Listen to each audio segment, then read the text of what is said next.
Hello once again, Star Wars and Unboxing fans. Welcome to another episode of Darth Tuba's Star Wars Unboxing Show, Sideshow Retrospective. I am your host, Darth Tuba, and today again we bring two figures, this time both figures from the original trilogy. And this is from 2007 in Sideshow, and again, I like to just kind of give out little reminders that Sideshow took over the 12-inch licensing from Hasbro around 2005 or 6, around that time. And that was perfect timing because the collector series, I call it Hasbro's collector series. I think they had other names, but generally speaking, I called all the 12-inch the collector series because it seemed like to be a consistent go until you got to about the end of Revenge of the Sith and the beginning of the Saga collection. They were there, so there might have been a little bit of overlap because it always takes 18 months or so for figures to go from concept to to build and to release.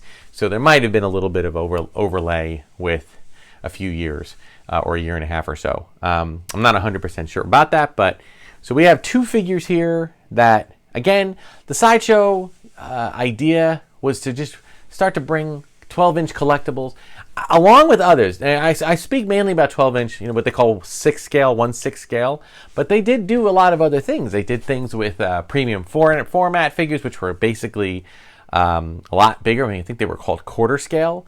Then they had, they've done things like full-out statues. They've done busts. They've done all different types of statuettes and different things, different types of licensed artwork and dioramas. They've pulled out a lot of different things, but I think their main bread and butter in the Star Wars universe anyway was the 12-inch and is the 12-inch figure line. So, all right, so our first one we got is, again, we're still in the years of the non-photorealistic.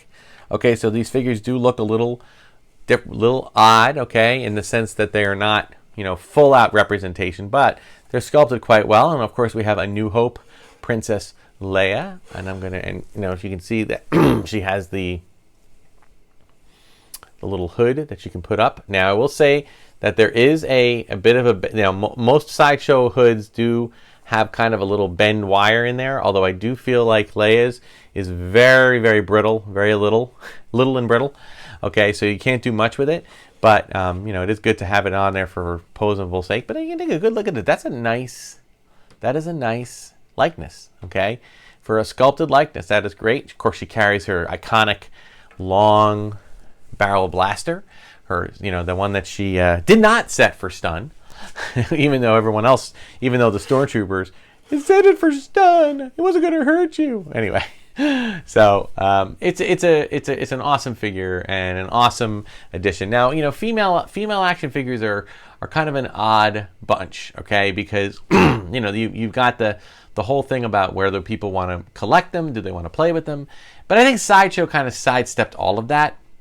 I remember the original 12-inch Leia from Kenner I think they were trying to appeal to a female crowd. Not saying that was right or wrong. I'm just saying what I believe was the business model focus at the time.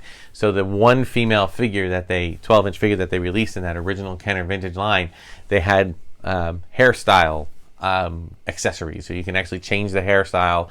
It came with like a little comb, kind of like, i.e. what a Barbie doll hairstyle might do. Don't think it was anything that they needed to do. I think people would have collected Leia regardless. It was nice to have realistic hair. And the only problem is that now it's very hard to find a Leia unless you find one that's either in the box. All the loose Leias tend to have wacky hair because they've been sitting usually if they're out of the box, they've been sitting in a bin somewhere in an attic or in a basement, and that hair has been all loosey goosey, and it just comes out like, well, you know what your hair looks like. Unless you have very little hair like me, you know what your hair looks like when you wake up in the morning. Imagine after sleeping in an attic for 40 years. It's going to look wacky. So this, I was glad they kind of kept the plastic hairdo with the Cinnabons kind of thing. All right. Obviously, it comes with the really cool boots. I'll put the kind of little go-go boots. I love that. And I love that outfit. I love the iconic Leia white gown.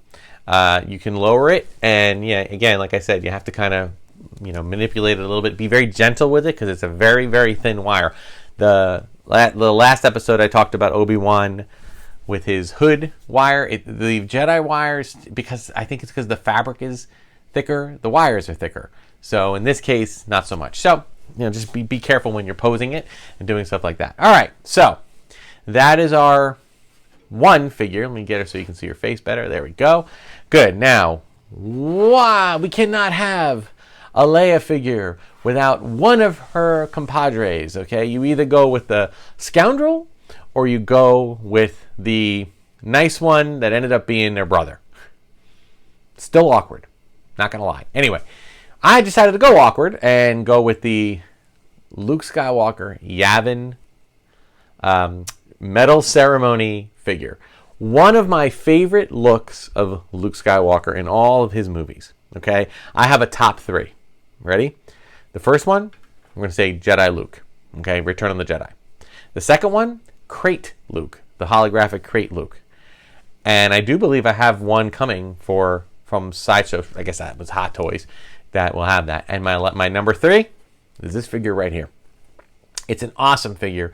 It is far more heroic.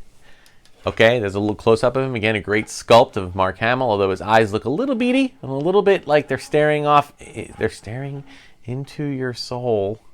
There they go. Oh, yeah, no. Again, the photoreal sculpts are definitely an improvement there. Okay, so I just love this jacket and this black shirt with the flap over thing, and you got the Corellian. I don't know what they call, like the striped pants, whatever. And of course your riding boots. So it's just such a cool figure. I am kind of disappointed. I remember as a kid being a little disappointed that we didn't see him kind of run around and having adventures in this outfit. Although I loved his Bespin fatigues. Don't get me wrong. I think they were great. But I also feel like I was a little bit spoiled with the Bespin fatigues. I'll tell more about that when we get to the Bespin Luke in a future episode. But I was a little spoiled because I kind of saw that look in the Muppets, and I couldn't take it seriously after Luke was running around with Miss Piggy and Gonzo and Fozzie and Kermit. And a big Muppet fan here, but that was something that I just couldn't get behind, or not couldn't get behind. I couldn't take it as seriously. Not to mention the fact that by the time he only looked good in that outfit for about half a day, and then he got it all messed up in Dagobah and then messed up even more on Bespin, where we only saw him looking at his pristine in here. And you can watch, if you read the 70s comics, and there's probably some newer comics that have this look too, if they're taking place in the Star Wars timeline right after the Battle of Yavin, you can find Luke running around having some adventures in this outfit. So I just love that. I love the side holster blaster. Just fantastic. I'm not going to take anything off. His medal, I mean, the other thing about the medal is like, would you carry that around? Do people wear their medals when they're awarded them? Or do they just kind of frame them or keep them someplace safe in their footlocker? I don't know if people walk around them well. So we're going to just assume this is right after he gets the medal and he turns around and everybody applauds. And that's the end of episode 1. Of course, Leia is not dressed like this. She has her more fancy dress on for that, which I don't have that one. So we'll go with this. But yay, Luke. Fantastic. Love, love, love being able to share this with you guys. Okay, I don't recall if he came with any other accessories. I would imagine that he would have a lightsaber, but he doesn't have a clip on his belt. So it leads me to believe that they either didn't include it, or maybe they only included one with the blade so that you can have it in his hand. But again, he never really ignited it in this outfit, so maybe they decided not to have it. So if I can get my little guys here together, let's center them, and let's raise up our base here a little bit so you can see them better. There we go. So that will do it for today's episode of Darth Tuba's Star Wars Unboxing Show. Be sure to like, subscribe, hit the notification button. I am enjoying that I've gotten new comments from new people. I mean, I'm a small channel, but I'm enjoying new comments. So please leave a comment. Ask me a question. I read every comment, and I will respond to every single comment. Okay, and if you have any other suggestions, things you'd like to see me do, all right, be my guest. I am open to suggestions. I'll do what I can. We do have an upcoming trip to Batu East and another walk around Galaxy's Edge, which I'll get out to you guys as soon as we get back from that. But until that time, we hope you enjoy some more unboxings and some more Sideshow retrospectives. And we'll just keep going until we get through all of them. And then we'll go from there. So thank you so much for watching. Oh, check me out on Instagram and Twitter. I said that. Darth Tuba Star Wars Unboxing page on Facebook. The War of the Stars podcast, available wherever wherever podcasts are. And until next time, folks, thank you so much for watching. May the Force and the toys be with you.